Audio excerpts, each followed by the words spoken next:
ಇವತ್ತು ಶಾಸಕ ಅಂತ ಮಾತ್ರ ಅವನಿಗೆ ಕೊಂಬರುತ್ತಾ? ಜನ ಯಾಕೆ ಓಟ್ ಹಾಕಿರ್ತಾರಲ್ಲಿ? ಸಾಮಾನ್ಯ ವ್ಯಕ್ತಿಯನ್ನು ಕೂಡ ನಾನು ಒಬ್ಬ ಕೂಲಿಯನ್ನು ಮಾಡ್ತಕ್ಕಂಥ, ಒಬ್ಬ ಹಮಾಲಿಯನ್ನು ಮಾಡ್ತಕ್ಕಂಥ ವ್ಯಕ್ತಿಗಳ ಜೊತೆಯಲ್ಲಿ ನಾನು ಬಂದಂತವನು. ಹಾಗೆ ನನಗೆ ಅದು ಯಾವುದೇ ರೀತಿ ನನಗೆ ಡಿಫ್ರೆನ್ಸ್ ಕಾಣಲ್ಲ, ತೋರಿಸೋದು ಇಲ್ಲ. ನನ್ನ ಸ್ವಭಾವನೆ ಅಷ್ಟೇ. ಹಲವಾರು ಚುನಾವಣೆಯಲ್ಲಿ ನಿಂತು ಸೋತರು ಕೂಡ ನಾನು ಯಾವುದೇ ರೀತಿಯ ಅಂಜಿಕೆ ನನಗಾಗಿಲ್ಲ, ಅಂಜಿಲ್ಲ ನಾನು. ಹಾಗಂತ ನಾನು ನನ್ನ ಪಕ್ಷ ಕೊಟ್ಟಿರ್ತಕ್ಕಂಥ ಜವಾಬ್ದಾರಿ ಇತ್ತು. ಜಿಲ್ಲಾಧ್ಯಕ್ಷನಾಗಿ ಸುಮಾರು 13 ವರ್ಷಗಳ ಕಾಲ ಕೆಲಸವನ್ನು ಮಾಡಿ ಹುಬ್ಳಿಗೆ ಹೋಗ್ತಕ್ಕಂಥ ರೈಲ್ವೆ ಮಾರ್ಗ ಪ್ರಾರಂಭ ಆಗಿ ಕೇಂದ್ರ ಸರ್ಕಾರ ಅದನ್ನ ಮಂಜೂರಿ ಕೊಟ್ಟು ಸರ್ವೆ ಕೂಡ ಆಯ್ತು. ಸರ್ವೆ ಆದಂತ ಸಂದರ್ಭದಲ್ಲಿ ಬಹಳಷ್ಟು ರೈತರು ನಮ್ ಜಮೀನು ಹೋಗಿದೆ, ನಮ್ ಜಮೀನು ಹೋಗಿದೆ, ಸ್ವಲ್ಪ ನೋಡಿ ಮಾಡಿ ಅಂತ ಹೇಳ್ತಾ ಇದ್ರು. ಹಾಗೆ ನಿಮ್ಗೆ ಹೇಳ್ಬೇಕಾದ್ರೆ ನನ್ನ ಮಳಗಾವ್ ನನ್ನ ಊರು, ನನ್ನ ತೋಟದಲ್ಲಿ ಅಡಿಕೆ ತೋಟದಲ್ಲಿ ಮಧ್ಯದಲ್ಲೇ ಹೋಗಿದೆ. ಅಡಿಕೆ ತೋಟ ಮಧ್ಯದಲ್ಲೇ ಹೋದ್ರು ಕೂಡ ಅದನ್ನ ಸ್ವಾಗತ ಮಾಡಿ ಬಹಳಷ್ಟು ಜನ ಹೋಗುತ್ತೆ. ನನ್ನ ತೋಟ ಹೋಗಿದೆ ಬದಲಿಸಿ ಅಂತ ಹೇಳ್ಬೋದಿತ್ತು, ನಾನು ಮಾಡಿಲ್ಲ. ಯಾಕೆ ನನಗೆ ಈ ಯೋಜನೆ ಬೇಕು, ಈ ಭಾಗದ ಜನಗಳಿಗೆ ಅನುಕೂಲ ಆಗ್ಬೇಕು, ಅದಷ್ಟು ಆಗ್ಲಿ ಅನ್ನೋ ದೃಷ್ಟಿಯಲ್ಲಿ ಇದ್ದೆ ನಾನು. ಕೃಷಿಯಿಂದನೇ ಇವತ್ತು ನಾನು ಖುಷಿಯನ್ನು ಕಂಡಂತವ್ ನಾನು ಎಲ್ಲರಿಗೂ ಬಯಸ್ತೀನಿ. ನಾನು ಭೂಮಿ ಯಾರ್ಯಾರು ಇದೆಯೋ ಹೆಚ್ಚಿನ ಕೃಷಿಯಲ್ಲಿ ತೊಡ್ಕೊಳ್ಳಿ, ವಿದ್ಯಾವಂತರಾದ್ರೂ ಕೂಡ ಕೃಷಿಯಲ್ಲಿ ತೊಡ್ಕೊಳ್ಳಿ ಅನ್ನೋಂಥದ್ದು ಒಂದ್ ಕಡೆ.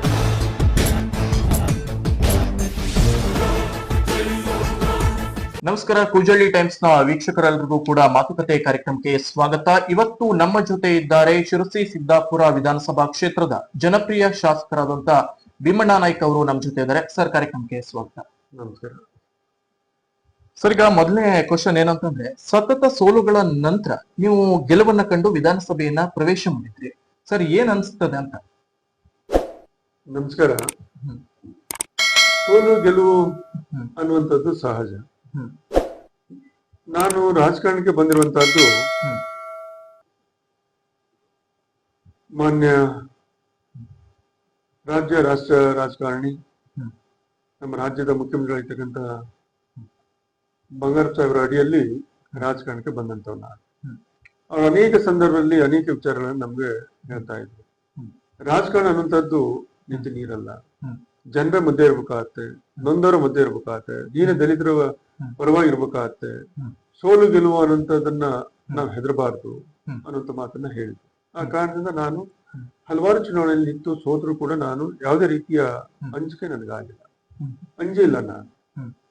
ಹಾಗಂತ ನಾನು ನನ್ನ ಪಕ್ಷ ಕೊಟ್ಟಿರ್ತಕ್ಕಂಥ ಜವಾಬ್ದಾರಿ ಇತ್ತು. ಜಿಲ್ಲಾಧ್ಯಕ್ಷನಾಗಿ ಸುಮಾರು 13 ವರ್ಷಗಳ ಕಾಲ ಕೆಲಸವನ್ನು ಮಾಡಿದೆ ನಾನು, ಎಲ್ಲರ ಜೊತೆ, ನಮ್ಮ ನಾಯಕರ ಜೊತೆ ಎಲ್ಲ ಸೇರಿ. ಈ ಬಾರಿ ಮತ್ತೆ ನನಗೆ ಅವಕಾಶ ಕೊಟ್ಟಾಗ ನಾನು ಈ ಕ್ಷೇತ್ರದ ಜನಗಳ ಸಹಕಾರನ ನಾನು ಗೆದ್ದು ಮೊದಲನೇ ದಿನ ಏನ್ ನಾನು ಗೆದ್ದಿದ್ದೀನಿ ಅನ್ನೋಂಥದ್ದು ಏನ್ ಇದೆಯಲ್ಲ, ನನ್ಗೆ ಯಾವುದೇ ರೀತಿಯ ಮುಜುಗರ ಆಗಿಲ್ಲ. ಗೆದ್ದಿದ್ದೀನಿ ಅನ್ನೋಂಥ ನನಗೆ ಹಮ್ಮು ನನಗೆ ಬರ್ಲಿಲ್ಲ. ಅಲ್ಲಿ ಒಂದ್ ಜವಾಬ್ದಾರಿ ಇತ್ತು. ಕ್ಷೇತ್ರದ ಜನ ಯಾಕೆ ಓಟ್ ಹಾಕಿರ್ತಾರೆ ಅಲ್ಲಿ, ಕ್ಷೇತ್ರದ ಕುಂದುಕೊರತೆ ಅಭಿವೃದ್ಧಿಯ ಅನೇಕ ಗ್ರಾಮೀಣ ಭಾಗದ ರಸ್ತೆಗಳು ಇರ್ಬೋದು, ನೀರಿನ ವಿಚಾರದಲ್ಲಿ ಇರ್ಬೋದು, ಬೇರೆ ವಿಚಾರದಲ್ಲಿ ಇದನ್ನ ಇಂಥ ವ್ಯಕ್ತಿ ಕೊಟ್ರೆ ಇದು ಪರಿಹಾರ ಸಿಗ್ಬಹುದು, ಅಭಿವೃದ್ಧಿ ಆಗ್ಬಹುದು ಅನ್ನಂತ ಅನೇಕ ಪರಿಕಲ್ಪನೆ ಇಟ್ಕೊಂಡು ಮತ ಚಲಾವಣೆ ಮಾಡಿ ನನಗೆ ಅವಕಾಶನ ಕೊಟ್ಟರು. ಕೊಟ್ಟಿರುವಂತಂದ್ರೆ ನನಗೆ ಸ್ವಲ್ಪನೂ ಕೂಡ ನಾನು ಗೆದ್ದಾಗ ನಾನೇನು ಹಿಗ್ಗೆ ಇಲ್ಲ, ಯಾವುದೇ ನನ್ನ ಮುಜುಗರನೂ ಆಗಲಿಲ್ಲ. ಒಂದ್ ಜವಾಬ್ದಾರಿನ ನಿಭಾಯಿಸಲೇಬೇಕಾಗತ್ತೆ ಅನ್ನುವಂತ ಸವಾಲನ್ನ ನನ್ನಷ್ಟಿಗೆ ನಾನು ಹಾಕೊಂಡಿದ್ದೆ. ಸರ್, ಈಗ ನೀವು ಮೊದಲನೇ ಬಾರಿ ಗೆದ್ದು ವಿಧಾನಸಭೆಯನ್ನ ಪ್ರವೇಶ ಮಾಡಿದ್ರಿ. ಹಾಗೆ ನಿಮ್ಮ ಸೋದರ ಅಳಿಯ ಅವರು ಕೂಡ ಸಚಿವರಾಗಿ ಆಯ್ಕೆ ಆದ್ರು. ಇಬ್ರು ಕೂಡ ಒಂದು ಸಚಿವರಾದ್ರಿ, ನೀವು ಇಲ್ಲಿ ಶಾಸಕರಾಗಿ ಆಯ್ಕೆ ಆದ್ರಿ.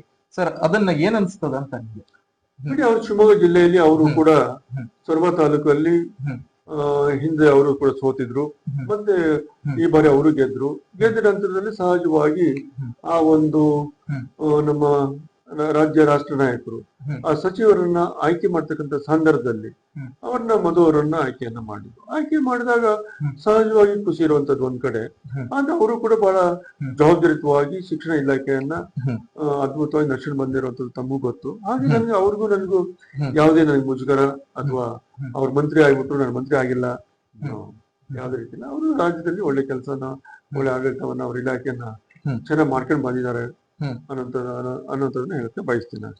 ಸರ್, ಈಗ ಶಾಸಕರಾದಂತಹ ಭೀಮಣ್ಣ ನಾಯ್ಕ ಅವರು ಜನಸಾಮಾನ್ಯರ ಕೈಗೆ ಸಿಗುವಂತ ಶಾಸಕರು, ಎಲ್ಲಾ ಜಾತಿ ಧರ್ಮದ ಜನರಿಗೆ ಒಂದು ಸಮಾನವಾಗಿ ಒಂದು ನ್ಯಾಯ ಕೊಡಿಸುವಂತ ಶಾಸಕರು ಎನ್ನುವಂತ ಮಾತುಗಳು ನಿಮ್ಮ ಕ್ಷೇತ್ರದಲ್ಲಿ ಕೇಳಿ ಬರ್ತಿದೆ. ಸರ್, ಇದಕ್ಕೆ ಏನ್ ಹೇಳ್ತೀರಿ ಅಂತ? ಸಹಜವಾಗಿ ಹ್ಮ್. ನಾವು ಯಾವ ತಾಯಿಯಿಂದ ಹುಟ್ಟಿರ್ತೀವಿ, ಯಾವ ತಾಯಿ ಹೊಟ್ಟೆಯಿಂದ ನಾವು ಬಂದಿರ್ತೀವಿ, ಯಾವ ಸಮಾಜದಲ್ಲಿ ಹ್ಮ್. ನಾವು ಬಂದಿರ್ತೀವಿ, ಸಹಜವಾಗಿ ತಾಯಿಯನ್ನ ನಾವು ಎಷ್ಟು ಗೌರವಿಸ್ತೇವೋ ತಂದೆ ತಾಯಿಗಳನ್ನ, ಹ್ಮ್. ಅದೇ ರೀತಿ ನಾವು ಹುಟ್ಟಿದ ಹ್ಮ್. ಜಾತಿಯನ್ನ ಹ್ಮ್. ಗೌರವಿಸುವಂಥದ್ದು ಸಹಜ. ಆದ್ರೆ ಹ್ಮ್. ಸಾರ್ವಜನಿಕ ಜೀವನದಲ್ಲಿ ಬಂದಾಗ ನನಗೆ ಯಾವುದೇ ಜಾತಿ ಕುಲ ನನಗಿಲ್ಲ. ಹ್ಮ್. ಇಲ್ಲಿರ್ತಕ್ಕಂಥ ಎಲ್ಲಾ ಸಮೂಹದ ಜೊತೆಯಲ್ಲಿ ಬೆಳೆದಂತವನು, ಹ್ಮ್. ಬೆರ್ತಂತವ್ ನಾನು. ಹ್ಮ್. ಹಾಗಾಗಿ ಆ ಜಾತಿ ಈ ಜಾತಿ ಅನ್ನೋದು ಕಲ ನನಗೆ ಹ್ಮ್. ನನ್ನ ಹತ್ರ ಬರುವಂಗಿಲ್ಲ. ಹ್ಮ್. ನಾನು ಅದಕ್ಕೆ ಅವಕಾಶ ಕೊಡಲ್ಲ. ಇಲ್ಲಿರ್ತಕ್ಕಂಥ ನಾವೆಲ್ಲರೂ ಕೂಡ ಚೆನ್ನಾಗಿ ಕೆಲಸ ಮಾಡ್ಬೇಕು ಅನ್ನೋ ಆಸೆ ಬಿಟ್ರೆ ಹ್ಮ್. ಯಾವುದೇ ಜಾತಿ ಕುಲಕ್ಕೆ ನಾನು ಆದ್ಯತೆ ನೀಡಲ್ಲ. ಹ್ಮ್. ಅಲ್ಲ, ಈಗಲ್ಲ ಅಂದ್ರೆ ಕೈಗೆ ಸಿಗುವಂತ ಶಾಸಕರಂತ ಅದೇ ಅಂದ್ರೆ ನನಗೆ ನಾವು ಏನಿದ್ವಿ ಈಗ ಇವತ್ತು ಹ್ಮ್. ಶಾಸಕ ಅಂತ ಮಾತ್ರ ಅವನಿಗೆ ಕೊಂಬರುತ್ತಾ? ಹ್ಮ್. ಜನ ಯಾಕೆ ಓಟ್ ಹಾಕಿರ್ತಾರಲ್ಲಿ? ಹ್ಮ್. ಯಾಕಾಗಿ ನಮ್ಮನ್ನ ಓಟ್ ಹಾಕಿ ವಿಧಾನಸೌಧ ಕಳಿಸಿರ್ತಾರಲ್ಲಿ? ಜನಸಾಮಾನ್ಯರ ಜೊತೆ ನಾವು ಬೆರಿಬೇಕು ಮಾಡೋಕನ್ನ ವಿಚಾರದಲ್ಲಿ ಹ್ಮ್. ಚುನಾವಣೆ ಪೂರ್ವದಲ್ಲಿ ನಾವು ಹಲವಾರು ರೀತಿ ಭರವಸೆ ಕೊಟ್ಟಿರ್ತೀವಿ. ನಾವು ಹ್ಮ್. ಹಲವಾರು ರೀತಿ ನಾವು ಹಾಗೆ ಮಾಡ್ತೀವಿ, ಹೀಗೆ ಮಾಡ್ತೀವಿ, ನಿಮ್ ಜೊತೆ ಇರ್ತೀವಿ, ನಿಮ್ಮ ಕಷ್ಟದಲ್ಲಿ ನಾವು ಸ್ಪಂದಿಸ್ತೀವಿ, ನಿಮ್ಮ ಊರಿಗೆ ಬರ್ತೀವಿ ಅನ್ನುವಂತ ಮಾತುಗಳು ಚುನಾವಣೆ ಪೂರ್ವದಲ್ಲಿ ಏನಿರುತ್ತೋ ಆ ಚುನಾವಣೆ ಅಷ್ಟಕ್ಕೆ ಮಾತ್ರ ಸೀಮಿತ ಇರಬಾರ್ದು. ಅದು ಕಾರ್ಯರೂಪಕ್ಕೆ ಬರ್ಬೇಕಾದ್ರೆ ನಮ್ಮ ನಿಜ ಜೀವನ ಏನಿದೆಯೋ ಆ ರೀತಿಯಲ್ಲಿ ಬರ್ಬೇಕು. ನೀವು ನುಡಿದಂತೆ ನಡೀತಾ ಇದ್ರಿ ಅಂತ ನೋಡಿದಂತೆ ನಡೀತಾ ಇದ್ದೀನಿ. ನನ್ನ ಜೀವನದ ಶೈಲಿ ಆ ಥರದ್ದು. ಯಾವುದೇ ನನ್ನ ಇದಲ್ಲ. ಇವತ್ತು ಕೂಡ ನನ್ನ ಕಾಯಕವಾಗಿರ್ತಕ್ಕಂಥ ನನ್ನ ಕೃಷಿಯನ್ನು ಕೂಡ ಸಮಯ ಸಿಕ್ಕಾಗ ನಾನು ಹೋಗಿ ನನ್ನ ಕೃಷಿಯಲ್ಲಿ ನನ್ನ ಕೆಲಸವನ್ನು ಮಾಡಿ ಬರ್ತಕ್ಕಂಥ ಹವ್ಯಾಸ ನಾನು ಇನ್ನೂವರೆಗೆ ಇಟ್ಕೊಂಡಿದ್ದೀನಿ ನಾನು. ಈಗ ಇವತ್ತು ನಾನು ಶಾಸಕನಾಗಿದ್ದೀನಿ ಮಾಡಿದ್ದೀನಿ ಅನ್ನೋದಿಲ್ಲದೆ ಎಲ್ಲ ಸಮಾಜವನ್ನ ಬಹಳ ಗೌರವದಿಂದ ಪ್ರೀತಿಯಿಂದ ನೋಡ್ತಕ್ಕಂಥ ಸಾಮಾನ್ಯ ವ್ಯಕ್ತಿಯನ್ನು ಕೂಡ ನಾನು ಒಬ್ಬ ಕೂಲಿಯನ್ನು ಮಾಡ್ತಕ್ಕಂಥ ಒಬ್ಬ ಹಮಾಲಿಯನ್ನು ಮಾಡ್ತಕ್ಕಂಥ ವ್ಯಕ್ತಿಗಳ ಜೊತೆಯಲ್ಲಿ ನಾನು ಬಂದಂತವನು. ಹಾಗಾಗಿ ನನಗೆ ಅದು ಯಾವುದೇ ರೀತಿ ನನಗೆ ಡಿಫ್ರೆನ್ಸ್ ಕಾಣಲ್ಲ. ಡಿಫ್ರೆನ್ಸ್ ನಾನು ತೋರ್ಸಕ್ ಹೋಗಲ್ಲ, ತೋರ್ಸೋದು ಇಲ್ಲ. ನನ್ನ ಸ್ವಭಾವನೆ ಅಷ್ಟೇ ಅದು. ಆ ರೀತಿ ಬಂದಂತವ್ ನಾನು.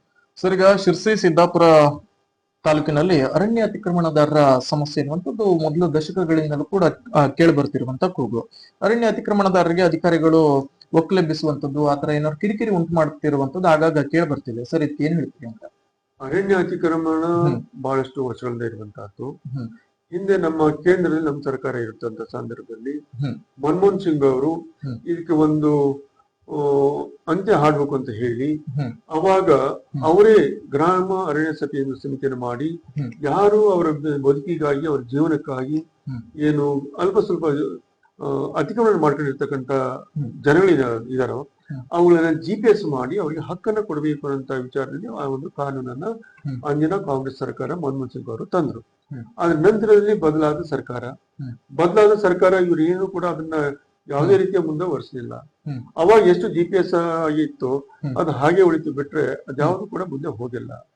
ಹೀಗೆ ಇವತ್ತು ಅದು ಮುಂದೆ ಹೋಗದೇ ಇದ್ರು ಕೂಡ ಹಿಂದಿನ ಕೇಂದ್ರ ಸರ್ಕಾರ ಬಿಜೆಪಿ ಸರ್ಕಾರ ಅದಕ್ಕೆ ಯಾವುದೇ ರೀತಿ ಗಮನವನ್ನು ಕೊಡ್ತಾ ಇಲ್ಲ.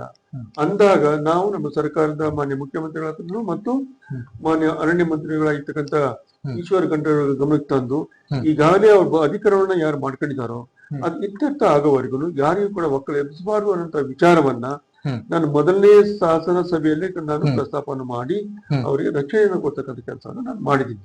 ಅದು ನಿರಂತರವಾಗಿ ಪ್ರಯತ್ನವೂ ಇದೆ. ಅರಣ್ಯ ಅಧಿಕಾರಿಗಳು ಯಾರಾದ್ರೂ ಅತಿಕ್ರಮಣ ಮಾಡ್ಕೊಂಡಿರ್ತಾರೆ ಹೊಸ ಅತಿಕ್ರಮಣಕ್ಕೆ ನಾವು ಕೊಡಲ್ಲ, ನಾವು ಯಾರು ಅದಕ್ಕೆ ಅವಕಾಶನೂ ಕೊಡಲ್ಲ ನಾವು. ಆದ್ರೆ ಇವಾಗಿನ ಅತಿಕ್ರಮಣ ಮಾಡ್ಕೊಂಡು ಅವರು ಜೀವನ ಸಾಗ್ತಾ ಇದಾರೋ, ಕೃಷಿಯನ್ನು ಮಾಡ್ತಿದಾರೋ ಅವರಿಗೆ ಯಾವುದೇ ರೀತಿಯ ತೊಂದರೆ ಆಗೋ ರೀತಿಯಲ್ಲಿ ಈಗಾಗಲೇ ನಾನು ಅಧಿಕಾರಿಗಳಿಗೆ ಸೂಚನೆ ಕೂಡ ಕೊಟ್ಟಿದ್ದೀನಿ. ಸರ್, ಈಗ ಬೇಡ್ತಿ ಅಘನಾಶಿನಿ ನದಿ ಜೋಡಣೆ ವಿಚಾರಕ್ಕೆ ಸಾಕಷ್ಟು ಹೋರಾಟಗಳು, ಆ ಯೋಜನೆ ಕೈ ಬಿಡಬೇಕು ಅನ್ನುವಂತ ಹೋರಾಟಗಳು ಕೂಡ ನಡೀತಿದೆ. ನೀವು ಕೂಡ ಸದನದಲ್ಲಿ ಧ್ವನಿಯನ್ನ ಎತ್ತಿದ್ವಿ. ಸರಿ, ಏನ್ ಹೇಳ್ತೀರಿ ಅಂತ ಈ ಬಗ್ಗೆ? ಇವತ್ತು ಪೂಜ್ಯ ಶ್ರೀಗಳ ಸಮ್ಮುಖದಲ್ಲಿ ನಾವು ಹಲವಾರು ಸಭೆಗಳನ್ನ ಸಣ್ಣ ಪುಟ್ಟ ಸಭೆಗಳನ್ನ ಮಾಡಿ ಲಾಸ್ಟ್ ಒಂದು ನಮ್ಮ MES ಕಾಲೇಜಿನ ಮೈದಾನದಲ್ಲಿ ಬೃಹತ್ವಾಗಿರ್ತಕ್ಕಂಥ ಒಂದು 20-25 ಸಾವಿರ ಜನ ಸೇರಿ ಶ್ರೀಗಳ ನಮ್ಮ ತೊನಳ್ಳಿ ಶ್ರೀಗಳ ಮುಖಂಡತ್ವದಲ್ಲಿ ನಾವು ಸಭೆಯನ್ನ ಮಾಡಿ ಹೋರಾಟವನ್ನ ಮಾಡಿ ಅಲ್ಲಿ ಘಂಟಾಘೋಷವಾಗಿ ನಾವೆಲ್ಲರೂ ಕೂಡ ಅವತ್ತು ಉಸ್ತುವಾರಿ ಮಂತ್ರಿಗಳಾಗಿರ್ತಕ್ಕಂಥ ನಮ್ಮ ಮಹಂಕಾಳ್ ವೈದ್ಯರು ಇರ್ಬೋದು, MP ಅವರಿದ್ದಂಥ ವಿಶ್ವೇಶ್ವರ ಕಾಯಿಯವರು ಮತ್ತು ಪಕ್ಕದ ಕ್ಷೇತ್ರದ ಶಾಸಕರಾಗಿರ್ತಕ್ಕಂಥ ಹೆಬ್ಬಾರ್ ಇರ್ಬೋದು, ನಾವೆಲ್ಲರೂ ಸೇರಿ ಇವತ್ತು ಒಕ್ಕೋರ್ನಿಂದ ನಾವು ಯಾವುದೇ ಕಾರಣಕ್ಕೆ ಇದಕ್ಕೆ ಮಾಡೋದು ಕೂಡಲ್ಲ, ವಿರೋಧವನ್ನು ಮಾಡ್ತೀವಿ ಅನ್ನೋ ಮಾತನ್ನ ವ್ಯಕ್ತಪಡಿಸಿದ್ವಿ ನಾವು. ಇದನ್ನ ವ್ಯಕ್ತಪಡಿಸುವಾಗ ಒಂಥರ ಮುಜುಗರ ಕೂಡ ಆಗುತ್ತೆ. ಹಿಂದಿನ ಬಿಜೆಪಿ ಸರ್ಕಾರ ಇದ್ದಂತ ಸಂದರ್ಭದಲ್ಲಿ ಅಂದಿನ ಮುಖ್ಯಮಂತ್ರಿ ಆಗಿರ್ತಕ್ಕಂಥ ಮಾನ್ಯ SR ಬೊಮ್ಮಾಯಿ ಅವರು ಮತ್ತು ಅದೇ ಸಂದರ್ಭದಲ್ಲಿ ಸ್ಪೀಕರ್ ಆಗಿರ್ತಕ್ಕಂಥ ನಮ್ಮ ವಿಶ್ವೇಶ್ವರ ಕಾಯ್ಗಿರಿ ಅವರು ಇರ್ತಕ್ಕಂಥ ಸಂದರ್ಭದಲ್ಲಿ ತಂದಿರ್ತಕ್ಕಂಥ ಯೋಜನೆ ಇದು.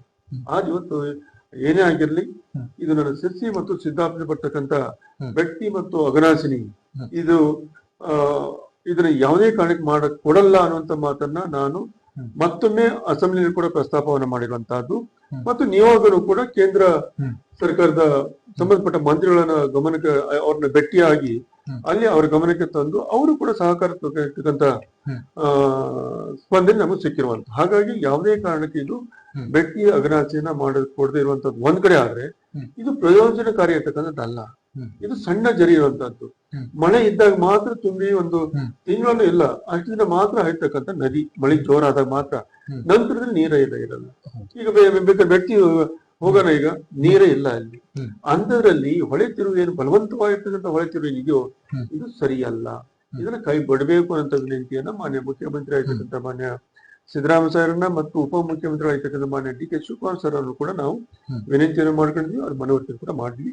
ಹಾಗಾಗಿ ನನಗೆ ಭರವಸೆ ಇದೆ, ಇದು ಯಾವುದೇ ಕಾರಣಕ್ಕೆ ಇದು ನಮ್ಮ ಜಿಲ್ಲೆಯ ನಮ್ಮ ಎಲ್ಲ ಜನಗಳು ಎಲ್ಲರೂ ಸೇರಿ ಮಾನ್ಯ ಶ್ರೀಗಳ ಮುಖಂಡತ್ವದಲ್ಲಿ ಅದನ್ನ ನಾವು ಹೋರಾಟವನ್ನು ಕೂಡ ಮಾಡ್ತೀವಿ ಮುಂದೆ, ಮತ್ತು ಯಾವುದೇ ಕಾರಣಕ್ಕೆ ನಾವು ಮಾಡಕ್ಕೆ ಕೊಡಲ್ಲ ಅನ್ನೋಂಥ ಮಾತನ್ನು ಹೇಳಕ್ಕೆ ಬಯಸ್ತೀನಿ. ಸರ್, ಈಗ ನಿಮ್ಮ ಕ್ಷೇತ್ರದಲ್ಲಿ ಮುಖ್ಯವಾಗಿ ಒಂದು ಎಲೆ ಚುಕ್ಕಿ ರೋಗ ಎನ್ನುವಂಥದ್ದು ರೈತರಿಗೆ ಒಂದು ಸಮಸ್ಯೆಯಾಗಿ ಪರಿಣಮಿಸಿದೆ. ನೀವು ಕೂಡ ಸದನದಲ್ಲಿ ಧ್ವನಿ ಎತ್ತಿ ಪರಿಹಾರಕ್ಕಾಗಿ ಕೂಡ ನೀವು ಆಗ್ರಹವನ್ನ ಮಾಡಿದ್ವಿ. ಸರ್, ಏನ್ ಹೇಳ್ತೀರಿ ಅಂತ ಈ ಬಗ್ಗೆ? ಎಲೆ ಚುಕ್ಕೆ ರೋಗ ನಮ್ಮ ಅಡಿಕೆ ಬೆಳೆಗಾರರಿಗೆ ದೊಡ್ಡ ಮಾರ್ಗವಾಗಿರ್ತಕ್ಕಂಥ ರೋಗ. ಎಲೆ ಚುಕ್ಕೆ ಮತ್ತು ಹಳಿ ರೋಗಗಳೇನಾಗಿದಾವೋ ಇದು ಬಹಳಷ್ಟು ಕಡೆ ಆಗಿದ್ದು ನಮ್ಮ ಮಲೆನಾಡು ಭಾಗದಲ್ಲಿ ಬಹಳಷ್ಟು ಕಡೆ ಇದು ಕಾಣ್ತಾ ಇದೆ. ಈಗ ಅದು ನಮ್ಮ ಜಿಲ್ಲೆಯಲ್ಲಿ ಮತ್ತು ಸಿರ್ಸಿ ಸಿದ್ದಾಪುರದಲ್ಲಿ ಸಾಕಷ್ಟು ಕಡೆ ವ್ಯಾಪ್ತಿಯಲ್ಲಿ ಹಮ್ಮಿಟ್ಟಿದೆ. ಈಗ ಅದ್ರ ಬಗ್ಗೆ ನಾನು ಹಿಂದೂ ಕೂಡ ಸಾಕಷ್ಟು ಇದ್ರ ಬಗ್ಗೆ ನಮ್ಮ ತೋಟಗಾರಿಕೆ ಇಲಾಖೆ ಅಧಿಕಾರಿಗಳನ್ನ ಮತ್ತು ಕೆಲವೊಂದು ಹೊರ ರಾಜ್ಯದಿಂದ ಅಂತ ಸೈಂಟಿಸ್ಟ್ ಅನ್ನು ಕರೆದು ಸಾಕಷ್ಟು ಸಭೆಗಳನ್ನ ಮಾಡಿದ್ವಿ. ಸಾಕಷ್ಟು ಪ್ರಾತ್ಯಕ್ಷಿಕವಾಗಿ ತೋಟಕ್ಕೆ ಹೋಗಿ ಅಲ್ಲಿ ಕೂಡ ನಾವು ಮೀಟಿಂಗ್ ಅನ್ನು ಕೂಡ ನಾವು ಮಾಡಿ, ನಾವು ಕೆಲವು ಕಂಪನಿಗಳು ಮೆಡಿಸಿನ್ ಅನ್ನ ತಯಾರು ಮಾಡ್ತಕ್ಕಂಥ ಕೆಮಿಕಲ್ ಅನ್ನ ಮಾಡ್ತಕ್ಕಂಥ ಅಂತ ಕಂಪನಿಯ ಸೈಂಟಿಸ್ಟ್ ಗಳನ್ನ ಕರೆಸಿ ಇಲ್ಲಿ ವಾರಗಟ್ಲೆ ಅವರಿದ್ದು ಅದರ ಯಾವ ರೀತಿ ಉದ್ಭವನ ಆಗತ್ತೆ, ಯಾವ ರೀತಿ ಬರುತ್ತೆ ಇದು ಅನ್ನೋದನ್ನ ಸರಿಯಾದ ರೀತಿಯಲ್ಲಿ ಸ್ಟಡಿ ಮಾಡಿ ಅದಕ್ಕೆ ಬೇಕಾಗಿರ್ತಕ್ಕಂಥ ಔಷಧಿಯನ್ನ ಕಂಡು ಹಿಡಿಬೇಕು ಅನ್ನೋಂತ ವಿಚಾರವನ್ನು ಕೂಡ ಈಗಾಗಲೇ ಸಾಕಷ್ಟು ಜನ ಮಾಡಿದ್ವಿ ನಾವು. ಅದಕ್ಕೆ ನಮ್ಮ ವಿಜ್ಞಾನಿಗಳು ಕೂಡ ಪ್ರಯತ್ನವನ್ನು ಪಡ್ತಾ ಇದ್ದಾರೆ. ಈಗ ಆದ್ರೂ ಕೂಡ ತಕ್ಕ ಮಟ್ಟಿಗೆ ಹತೋಟಿಯಲ್ಲಿ ಕೆಲವೊಂದ್ ಕಡೆ ಇದೆ, ಮತ್ತು ಬಹಳಷ್ಟು ಕಡೆ ತೋಟಗಳು ಬಹಳ ಸಂಪೂರ್ಣ ನಾಶ ಆಗಿದೆ. ಈಗ ಕೆಲವು ತೋಟದಲ್ಲಿ ಒಂದು 50 ಕೆಜಿ ಅಡಿಕೆ ಸಿಗ್ತಿರ್ತಕ್ಕಂಥ ಸಂದರ್ಭ. ಇದನ್ನ ನಾನು ಸದನ ಗಮನಕ್ಕೆ ತರೋದ್ರ ಮುಖಾಂತರ ಮಾನ್ಯ ಮುಖ್ಯಮಂತ್ರಿ ಮತ್ತು ನಮ್ಮ ತೋಟಗಾರಿಕಾ ಮಂತ್ರಿಗಳಿರ್ತಕ್ಕಂಥ ಮಾನ್ಯ ಮಂಜುನಾಥ್ ಅವರು ಕೂಡ ನಾನು ಮಲ್ಲಿಕಾರ್ಜುನ್ ಅವರು ಕೂಡ ಗಮನ ಕೂಡ ತಂದಿದ್ದೀನಿ. ಅವರು ಕೂಡ ಹೇಳಿದ್ರೆ, ಈಗ ಶಿವಮೊಗ್ಗ ನಮ್ಮ ತೋಟಗಾರಿಕಾ ಯೂನಿವರ್ಸಿಟಿ ಏನಿದೆಯೋ ಅಲ್ಲಿ ಕೂಡ ಸಾಕಷ್ಟು ಹಣವನ್ನ ಕೊಟ್ಟಿದ್ದಾರೆ ಈಗ. ಹಾಗಾಗಿ ಅಲ್ಲಿ ಆದಷ್ಟು ಬೇಗ ಇದಕ್ಕೆ ಪರಿಹಾರವಾಗಿ ಒಂದು ಔಷಧಿಯನ್ನ ಕಂಡು ಹಿಡಿತಕ್ಕಂಥ ಕೆಲಸ ಮುಂದೆ ಮಾಡ್ತಾರೆ ಅನ್ನೋ ವಿಶ್ವಾಸವನ್ನ ವ್ಯಕ್ತಪಡಿಸ್ತೀನಿ ನಾನು. ಸರ್, ಈಗ ಇನ್ನು ವಿಧಾನಸಭಾ ಚುನಾವಣೆಗೆ ಇನ್ನು ಹೆಚ್ಚು ಕಡಿಮೆ ಅಂತಂದ್ರೆ ಒಂದು 2 ವರ್ಷ ಬಾಕಿ ಇದೆ. ಹೇಗೆ ಸಾಗ್ತಿದೆ ಪಕ್ಷ ಸಂಘಟನೆ ಕಾರ್ಯ? ಇನ್ನು ಸ್ಥಳೀಯ ಸಂಸ್ಥೆಗಳ ಚುನಾವಣೆಗಳು ಕೂಡ ಬರ್ತಿದೆ ಅನ್ನುವಂತ ಮಾತುಗಳು ಕೇಳಿ ಬರ್ತಿದೆ. ಸರ್, ಹೇಗ್ ನಡೀತಿದೆ ಅಂತ? ಸ್ಥಳೀಯ ಚುನಾವಣೆಗಳು ನಡೆಯುವಂತದ್ದು ಎಲ್ಲ ಸರ್ಕಾರ ಮಟ್ಟದಲ್ಲಿ ಇರುವಂತದ್ದು ಅವ್ರ ತೀರ್ಮಾನ ತಗೊಳ್ತಾರೆ.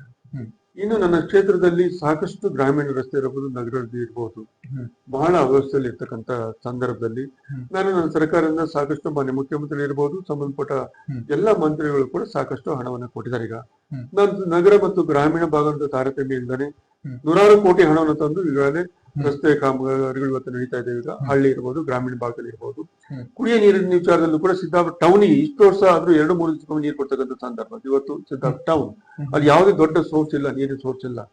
ಅದನ್ನು ಕೂಡ ನಾನು ನಮ್ಮ ಸರಾವತಿಯಿಂದ ನೀರು ತಂದು ಪ್ರತಿದಿನವೂ ನೀರು ಕೊಡ್ತಕ್ಕಂಥ ವ್ಯವಸ್ಥೆನ ಇವತ್ತು ಸರ್ಕಾರ ಮಂಜೂರಿ ಆಗಿ ಟೆಂಡರ್ ಆಗಿ ಈಗಾಗಲೇ ಕಾಮಗಾರಿಯು ಪ್ರಾರಂಭ ಆಗಿದೆ. ಹೀಗೆ ಅನೇಕ ರೀತಿಯ ಕಾಮಗಾರಿಗಳನ್ನ ತಂದಿದ್ದೀನಿ ನಾನು. ಅದು ಹೇಳ್ತಾ ಹೋದ್ರೆ ತುಂಬಾ ಸಮಯ ಆಗುತ್ತೆ. ಅದು ನೀವು ಹಳ್ಳಿ ಭಾಗಕ್ಕೂ ಕೂಡ ಭೇಟಿ ಕೊಡ್ತಾ ಇದ್ರಿ ಅನ್ನುವಂತ ಮಾತುಗಳು ಕೇಳಿ ಬರ್ತಿದೆ. ಇಲ್ಲ, ಹಳ್ಳಿ ಅನ್ನೋಂಥ ಪ್ರಶ್ನೆ ಇಲ್ಲ ನಂದು. ಯಾಕೆ ನಾನು ಹಳ್ಳಿ ಭಾಗದಿಂದ ಹಳ್ಳಿ ಜನಜೀವನದ ಜೊತೆಯಿಂದ ಬಂದಂತವ. ನಾನು ಪ್ರತಿಯೊಂದು ದಿನ ಕೂಡ ನಾನು ಹಳ್ಳಿ ಕಡೆ ಹೋಗಿರ್ತೀನಿ, ಹಳ್ಳಿಯ ಸಂಪರ್ಕ ಇದ್ದೀನಿ ನಾನು. ಇದೊಂದು ತಮ್ಗೆ ಗೊತ್ತು, ಈಗ ನಾಟಕ ಟೂರ್ನಮೆಂಟ್ ಇವೆಲ್ಲ ಇದಾವಲ್ಲ, ಈ ದೇವಸ್ಥಾನ ಕಾರ್ಯಕ್ರಮ ಇರ್ತಾವ.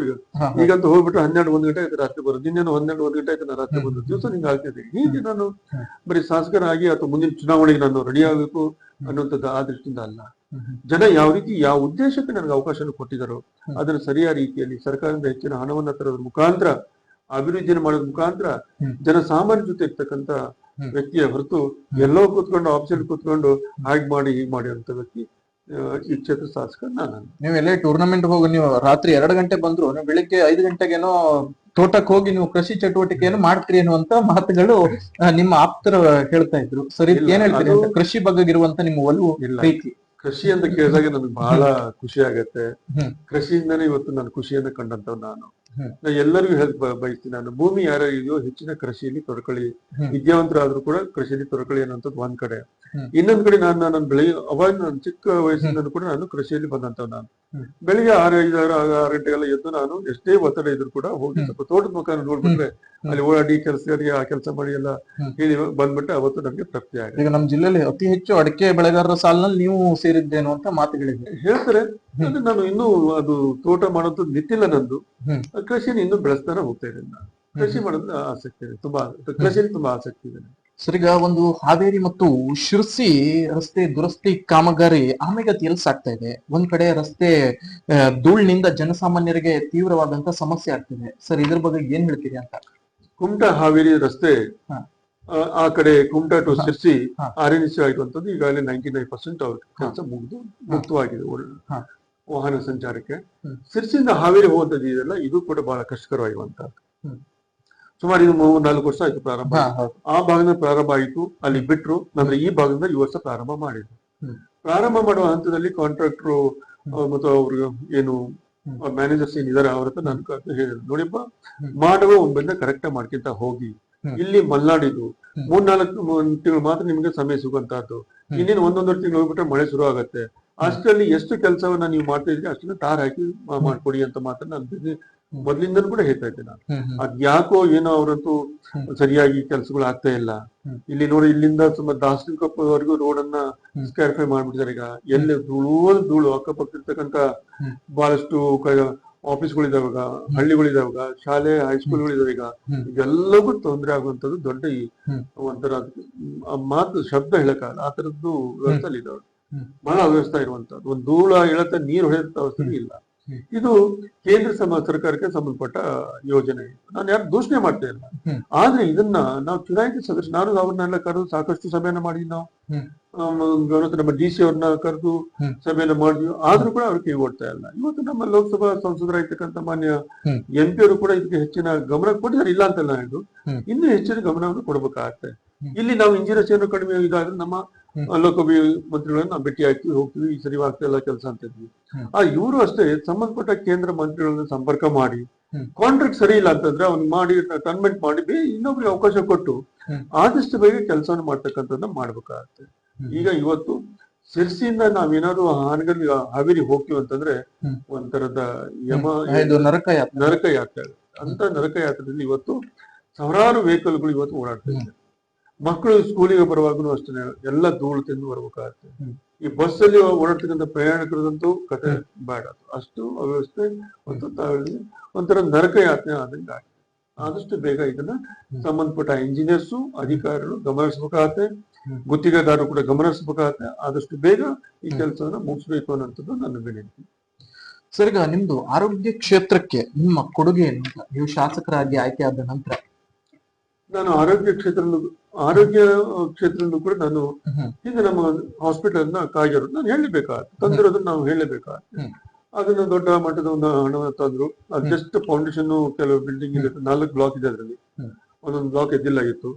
ನಾನು ಶಾಸಕ ಆದ ನಂತರ ಅವ್ರಿಗೆ ಸ್ವಲ್ಪ ಪೇಮೆಂಟ್ ಬ್ಯಾಲೆನ್ಸ್ ಇತ್ತು, ಸಹಜವಾಗಿರಂತದ್ದೆ. ನಾನು ಅಲ್ಲಿ ಸಂಬಂಧಪಟ್ಟ ಮಂತ್ರಿಗಳ ಹತ್ರ ಮಾತನಾಡಿ ಪೇಮೆಂಟ್ ಅನ್ನ ಕ್ಲಿಯರ್ ಮಾಡಿಸಿ ಆದಷ್ಟು ಬೇಗ ವರ್ಕ್ ಅನ್ನ ಮುಗಿಸಬೇಕು ಅಂತ ಹೇಳಿ ಇವತ್ತು ಆ ವರ್ಕ್ ಅಷ್ಟು 95% ಇವತ್ತು ಬಿಲ್ಡಿಂಗ್ ವರ್ಕ್ ಎಲ್ಲ ಮುಗಿದಿದೆ. ಅದನ್ನ ನಾನು ನಮ್ಮ ಆರೋಗ್ಯ ಮಂತ್ರಿಗಳಾಗಿರ್ತಕ್ಕಂಥ ಮನೆ ದಿನೇಶ್ ಗುಂಡೂರಾವ್ ಅವರನ್ನ ಕರ್ಕೊಂಡು ಬಂದು ಅದು ವೀಕ್ಷಣೆ ಮಾಡಿಸಿ ಅವರೆಲ್ಲ ನೋಡಿ, ಇಲ್ಲ ನಾನು ಇದನ್ನ ಜಿಲ್ಲಾ ಹಾಸ್ಪಿಟಲ್ ಅನ್ನ ನಾನು ಮಾಡ್ತೀನಿ, ಜಿಲ್ಲಾ ಹಾಸ್ಪಿಟಲ್ ಮಾಡೋಣ. ಯಾಕಂದ್ರೆ ಅಲ್ಲಿ ಕಾರವಾರದಲ್ಲಿ ಇರ್ತಕ್ಕಂಥ ಜಿಲ್ಲಾ ಹಾಸ್ಪಿಟಲ್ ಏನಿದೆಯೋ ಅಲ್ಲಿ ಇಲ್ಲಿ ತರೋಣ. ಯಾಕಂದ್ರೆ ಅಲ್ಲಿ ಮೆಡಿಕಲ್ ಕಾಲೇಜ್ ಈಗ ಹೈಟೆಕ್ ಹಾಸ್ಪಿಟಲ್ ಆಗಿದೆ, ಈಗ ಸೂಪರ್ ಸ್ಪೆಷಲಿಸ್ಟ್ ಹಾಸ್ಪಿಟಲ್ ಆಗ್ತಿದೆ. ಈಗ ಅಂದಾಗ ಅಷ್ಟೆಲ್ಲ ವ್ಯವಸ್ಥೆ ಅಲ್ಲೇ ಒಂದೇ ಕಡೆ ಆಗಬಾರ್ದು. ಆದ್ರೆ ಇಲ್ಲಿ ಅವಶ್ಯಕತೆ ಇದೆ. ಇಲ್ಲಿ ಬಿಲ್ಡಿಂಗ್ ಎಲ್ಲದೂ ಚೆನ್ನಾಗಿದೆ, ಅದಕ್ಕೆ ಬೇಕಾಗಿರ್ತಕ್ಕಂಥ ಬಿಲ್ಡಿಂಗ್ ಇದೆ. ಹಾಗಾಗಿ ಇಲ್ಲಿ ಹಾಸ್ಪಿಟಲ್ ಅನ್ನ ಜಿಲ್ಲಾ ಹಾಸ್ಪಿಟಲ್ ಅನ್ನ ಮಾಡ್ಕೊಡ್ತೀನಿ ಅನ್ನೋ ಮಾತಿನಿತ್ತು. ಅದಕ್ಕೆ ಪೂರ್ವವಾಗಿರ್ತಕ್ಕಂಥ ಸಿದ್ಧತೆಗಳು ಕೂಡ ಸರ್ಕಾರದ ಮಟ್ಟದಲ್ಲಿ ನಡೀತಾ ಇದೆ. ಇನ್ನು ಪ್ರೈಮರಿ ಹೆಲ್ತ್ ಸೆಂಟರ್ಗಳು ಇದಾವು, ಅವೆಲ್ಲಕ್ಕೂ ಕೂಡ ನಾನು ಭೇಟಿ ಕೊಟ್ಟು ಅಲ್ಲಿ ಏನ್ ರಿಪೇರಿ ಬೇಕು, ಬಣ್ಣ ಸುಣ್ಣ ಬಣ್ಣಕ್ಕೆ ಬೇಕು, ಮೂಲಭೂತ ಸೌಕರ್ಯಗಳಿಗೆ ಏನೇನ್ ಬೇಕು ಅದೆಲ್ಲವೂ ಕೂಡ ನಾನು ಮಾಡಿದೀನಿ. ಕೆಲವೊಂದು ಕಡೆ ಒಬ್ಬೊಬ್ಬ ಡಾಕ್ಟರ್ಸ್ ಕೊರತೆ ಇದೆ. ಡಾಕ್ಟರ್ ಕೊರತೆಯನ್ನು ತುಂಬತಕ್ಕಂಥ ಕೆಲಸ ಇವತ್ತು ಸರ್ಕಾರ ಕೂಡ ಮಾಡ್ತಾ ಇದೆ ಅನ್ನೋ ಮಾತನ್ನ ಹೇಳಕ್ಕೆ ಬಯಸ್ತೀನಿ ನಾನು. ಸರ್, ಈಗ ಶಿರ್ಸಿ, ತಾಳಗುಪ್ಪ, ಹುಬ್ಳಿ ರೈಲ್ವೆ ಯೋಜನೆಗಳು ದಶಕಗಳ ಕೂಗು ಕೇಳಿ ಬರ್ತಿದೆ. ಆ ನಿಟ್ಟಿನಲ್ಲಿ ಸರ್ವೆ ಕಾರ್ಯಗಳು ಕೂಡ ನಡೆದಿತ್ತು. ನೀವು ಕ್ಷೇತ್ರದ ಶಾಸಕರಾಗಿ ಯಾವ ರೀತಿ ನೀವು ಸಹಕಾರವನ್ನು ನೀಡ್ತಾ ಇದ್ದೀರಿ ಅಂತ? ಇದು ಕೇಂದ್ರ ಸರ್ಕಾರ ಸಂಬಂಧಪಟ್ಟ ವಿಚಾರ ಆದ್ರೂ ಕೂಡ ತಾಳಗುಪ್ಪದಿಂದ ಸಿದ್ದಾಪುರ್, ಶಿರ್ಸಿ, ಈ ಕಡೆ ಹುಬ್ಳಿ ಹೋಗ್ತಕ್ಕಂತ ರೈಲ್ವೆ ಮಾರ್ಗ ಪ್ರಾರಂಭ ಆಗಿ ಕೇಂದ್ರ ಸರ್ಕಾರ ಅದನ್ನ ಮಂಜೂರಿ ಕೊಟ್ಟು ಸರ್ವೆ ಕೂಡ ಆಗಿದೆ. ಸರ್ವೆ ಆದಂತ ಸಂದರ್ಭದಲ್ಲಿ ಬಹಳಷ್ಟು ರೈತರು ನಮ್ ಜಮೀನ್ ಹೋಗಿದೆ, ಸ್ವಲ್ಪ ನೋಡಿ ಮಾಡಿ ಅಂತ ಹೇಳ್ತಾ ಇದ್ರು. ಹಾಗೆ ನಿಮ್ಗೆ ಹೇಳ್ಬೇಕಾದ್ರೆ ನನ್ನ ಮಳಗಾವ್ ನನ್ನ ಊರು, ನನ್ನ ತೋಟದಲ್ಲಿ ಅಡಿಕೆ ತೋಟದಲ್ಲಿ ಮಧ್ಯದಲ್ಲೇ ಹೋಗಿದೆ. ಅಡಿಕೆ ತೋಟ ಮಧ್ಯದಲ್ಲೇ ಹೋದ್ರು ಕೂಡ ಅದನ್ನ ನಾನು ಸ್ವಾಗತ ಮಾಡಿದೆ. ಬಹಳಷ್ಟು ಜನ ಹೋದ್ರೆ ನನ್ನ ತೋಟ ಹೋಗಿದೆ ಬದಲಿಸಿ ಅಂತ ಹೇಳ್ಬೋದಿತ್ತು, ನಾನು ಮಾಡಲಿಲ್ಲ. ಯಾಕೆ ನನಗೆ ಈ ಯೋಜನೆ ಬೇಕು, ಈ ಭಾಗದ ಜನಗಳಿಗೆ ಅನುಕೂಲ ಆಗ್ಬೇಕು, ಅದಷ್ಟು ಆಗ್ಲಿ ಅನ್ನೋ ದೃಷ್ಟಿಯಲ್ಲಿ ಇದ್ದೆ ನಾನು. ಆ ನಂತರ ಮತ್ತೆ ಕೇಳ್ಪಟ್ಟೆ ನಾನು, ಅಲ್ಲಿಯ ಶಿವಮೊಗ್ಗ ಸಂಸದರು ಏನೋ ಅದನ್ನ ಲೈನ್ ಚೇಂಜ್ ಮಾಡಿ ತಾಳಗುಪ್ಪದಿಂದ ಸೊರಬದಿಂದ ಸಿದ್ದಾಪುರ, ಬನವಾಸಿ ಹೀಗೇನೋ ಮಾಡಿ ಸುಮಾರು 40-50 ಕಿಲೋಮೀಟರ್ ಹೆಚ್ಚಿಗಾಗಿ ಬರ್ತಾ ಇದೆ ಅನ್ನೋ ಮಾತನ್ನ ನಾನು ಕೇಳ್ಪಟ್ಟಿದ್ದೀನಿ ಅಷ್ಟೇ. ಈ ತರ ಆದ್ರೆ ಮೊದಲನೇ ಯೋಜನೆ ಇತ್ತು, ಅದು ಬಹಳ ಚೆನ್ನಾಗಿತ್ತು. ಅದು ಆ ತರ ಆದ್ರೆ ಬಹಳ ಎಲ್ರಿಗೂ ಅನುಕೂಲ ಆಗ್ತಾ ಇತ್ತು. ಇದು ಮತ್ತೆ ಸುತ್ತಿ ಗಾಡಿ ಬರೋದಂತಾರೆ 45 ಕಿಲೋಮೀಟರ್ ಸುತ್ತು, ಮತ್ತೆ ಸರ್ಕಾರಕ್ಕೂ ಹೊರೆ ಅಂತಕ್ಕರು ಜನಸಾಮಾನ್ಯರಿಗೂ ಅದು ತೊಂದರೆ ಆಗ್ತದೆ. ಅದನ್ನ ಆದಷ್ಟು ಬೇಗ ಸಂಬಂಧಪಟ್ಟವರು ಕೂಡ ಸರಿಪಡಿಸ್ಕೊಡ್ಬೇಕು ಅನ್ನೋ ವಿನಂತಿಯನ್ನು ಕೂಡ ನಾನು ಹೇಳಕ್ ಬಯಸ್ತೀನಿ. ಒಂದು ಖಾಸಗಿ ಕಾರ್ಯಕ್ರಮಕ್ಕೆ ಬಂದಿರತಕ್ಕಂಥ ಸಂದರ್ಭದಲ್ಲಿ ಕೇಂದ್ರ ರೈಲ್ವೆ ಮಂತ್ರಿಗಳಾಗಿರ್ತಕ್ಕಂಥ ಮಾನ್ಯ ಸೋಮಣ್ಣನವರು ಅವ್ರಿಗೆ ಬಂದ ಸಂದರ್ಭದಲ್ಲಿ ಕೂಡ ನಾನು ವಿನಂತಿಯನ್ನು ಮಾಡ್ಕೊಂಡಿದ್ದೀನಿ. ನಾನು ಆಯ್ತು ನೋಡೋಣ, ನೀವು ಲಿಖಿತವಾಗಿ ಕೊಡಿ, ಅದನ್ನ ಎಷ್ಟು ಸರಿಪಡಿಸಕ್ಕಾಗತ್ತೋ ಅಂತ ಏನ್ ಮಾತನ್ನು ಹೇಳಿದ್ರು. ಅದನ್ನು ಕೂಡ ಒಂದು ಲಿಖಿತವಾಗಿ ಒಂದು ಕಾಗದವನ್ನ ನಾನು ಕಳಿಸಿದ್ದೀನಿ. ಸರ್, ಈಗ ಶಿರ್ಸಿ ಜಿಲ್ಲೆ ಆಗ್ಬೇಕು ಅನ್ನುವಂತ ಕೂಗ್ಗಳು ಕೇಳಿ ಬರ್ತಿದೆ. ಸರ್, ಇದಕ್ಕೆ ನೀವು ಏನ್ ಹೇಳ್ತೀರಿ ಅಂತ? ಶಿರ್ಸಿ ಜಿಲ್ಲೆ ಆಗ್ಬೇಕು, ಅಭಿವೃದ್ಧಿ ದೃಷ್ಟಿಯಿಂದ ಅಭಿವೃದ್ಧಿಯ ದೃಷ್ಟಿಯಿಂದ ಶಿರ್ಸಿ ಜಿಲ್ಲೆ ಆಗ್ಬೇಕು, ಇದು ಕೆಲವರ ವೈಯಕ್ತಿಕವಾದ ಅನಿಸಿಕೆ ಇರುತ್ತೆ. ಇವತ್ತು ಎಲ್ಲ ಕಂಪ್ಯೂಟರ್ ಯುಗ. ಇವತ್ತು ಏನ್ ಬೇಕಾದ್ರೂ ಎಲ್ಲಿಂದಾದ್ರೂ ನಾವು ಇಲ್ಲಿಗಿತ್ತು DC ಅನ್ನು ಸಂಪರ್ಕ ಮಾಡಬಹುದು, SP ಅವರನ್ನ ಬೇಕಾದ ತರ ಸಂಪರ್ಕ ಮಾಡಬಹುದು. ಆದ್ರೆ ಅನೇಕ ಇಲಾಖೆಗಳು ಇವತ್ತು ಶಿರ್ಸಿ ಸೆಕ್ಯೂರಿಟಿ ಜಿಲ್ಲೆ ಇಲ್ಲಿ ಬಂದ್ಬಿಟ್ಟಿದೆ. ಈಗ PWD ಇಲ್ಲಿ ಡಿವಿಷನ್ ಬಂದಿದೆ. ಈಗ ಹಾರ್ಟಿಕಲ್ಚರ್, ಅಗ್ರಿಕಲ್ಚರ್ ಕೂಡ ಇವೆಲ್ಲ ಬಂದಿದ್ದಾವೆ. ಈಗ ಅದ್ ಏನೇ ಆದ್ರೂ ಕೂಡ ನನಗೆ ಒಂದು ಅನ್ಸುತ್ತೆ, ನಮ್ಮ ಹಿರಿಯರ ಕೆಲವರ ಜೊತೆ ಮಾತನಾಡುವಾಗ, ನಮ್ಮ ಕಾರವಾರ ಜಿಲ್ಲೆ ಬಹಳ ಸುಂದರವಾಗಿರ್ತಕ್ಕಂಥ ಜಿಲ್ಲೆ ಇದು. ಜಿಲ್ಲಾ ಕೇಂದ್ರ ದೂರ ಆಗ್ತಿದೆ ಒಂದ್ ಬಿಟ್ರೆ ನಾವು ನಮ್ಮ ಜಿಲ್ಲೆ ನಾವು ಹೋದಾಗ ನಮ್ಮ ಶಿರ್ಸಿ, ನಮ್ಮ ಕಾರವಾರ ಜಿಲ್ಲೆ ಬಹಳ ಅದ್ಭುತವಾಗಿರುವಂತಹದ್ದು. ಒಂದ್ ಕಡೆ ಅರೆಮಲ್ನಾಡು, ಒಂದ್ ಕಡೆ ಸ್ವಲ್ಪ ಬಯಲ್ಸೀಮೆ, ಇನ್ನೊಂದ್ ಕಡೆ ಪರ್ವತನ ಸಹ್ಯಾದ್ರಿ ಪರ್ವತನ ಹೊಂದಿರ್ತಕ್ಕಂಥದ್ದು, ಇನ್ನೊಂದ್ ಕಡೆ ಕರಾವಳಿ. ಇಂಥ ಜಿಲ್ಲೆ ನಾವಿದೀವಿ ಅನ್ನೋದು ಒಂದು ಅದೃಷ್ಟ. ಒಂದ್ ಕಡೆ ಅದು ಜೋಗ್ ಫಾಲ್ಸ್, ಅಲ್ಲಿಂದ ಧುಮುಕಿ ಸಮುದ್ರ ಸೇರುವಂತಹದ್ದು, ನಮ್ಮ ಜಿಲ್ಲೆ ಹರಿಯುವಂತಹದ್ದು, ಹೀಗೆ ಅನೇಕ ಫಾಲ್ಸ್ ಗಳೆಲ್ಲ ಇದಾವೆ. ಈಗ ಇವೆಲ್ಲವನ್ನು ವಿಂಗಡಣೆ ಮಾಡಿ ಹೋದಾಗ ಅಯ್ಯೋ ನನ್ನ ಕರಾವಳಿ ಜಿಲ್ಲೆ ಅಂತ ಹೇಳ್ಕೊಳ್ಳೋದಕ್ಕೆ ಅಲ್ಲಲ್ಲ, ಡಿವೈಡ್ ಆದಾಗ ಒಂಥರ ಮುಜುಗರ ಆಗತ್ತೆ. ಆದ್ರೆ ನಾನು ಎನ್ತೀನಿ, ಈ ತರ ಒಟ್ಟಾಗಿರ್ತಕ್ಕಂಥ ಸಂದರ್ಭದಲ್ಲಿ ಹೆಮ್ಮೆ ಆಗತ್ತೆ. ನಮ್ಮ ಕರಾವಳಿ ಜಿಲ್ಲೆ, ಕಾರವಾರ ಜಿಲ್ಲೆ, ಸಮುದ್ರ, ಅನೇಕ ರೀತಿಯ ಡ್ಯಾಮ್ಗಳನ್ನ, ನದಿಗಳನ್ನ ಒಳಗೊಂಡಿರ್ತಕ್ಕಂಥ ಜಿಲ್ಲೆ ಅನ್ನುವಂಥದ್ದು ಒಟ್ಟುಗೂಡಿ ಇದ್ರೆ ಒಳ್ಳೇದು ಅನ್ನುವಂಥದ್ದು ನನ್ನ ಅನಿಸಿಕೆ.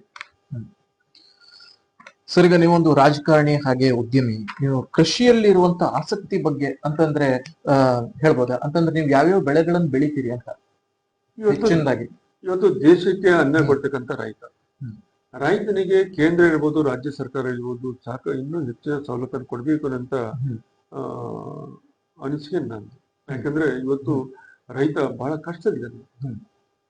ಕಷ್ಟ ಅಂದ್ರೆ ಬಹಳ ಕಷ್ಟ. ಬಿಸಿಲು ಕೂಡ ನೋಡಲ್ಲ, ಚಳಿ ನೋಡಲ್ಲ, ಮಳೆ ನೋಡಲ್ಲ ಅಂತ ಇದ್ರಲ್ಲಿ ಎದುರಿಸಿ ಇವತ್ತು ರೈತ ದುಡಿದಾಗ ಮಾತ್ರ ಈ ದೇಶದಲ್ಲಿರ್ತಕ್ಕಂಥ ಪ್ರತಿಯೊಬ್ಬರಿಗೂ ಅನ್ನ, ಆಹಾರ ಸಿಗೋದಕ್ಕೆ ಸಾಧ್ಯ ಆಗುತ್ತೆ.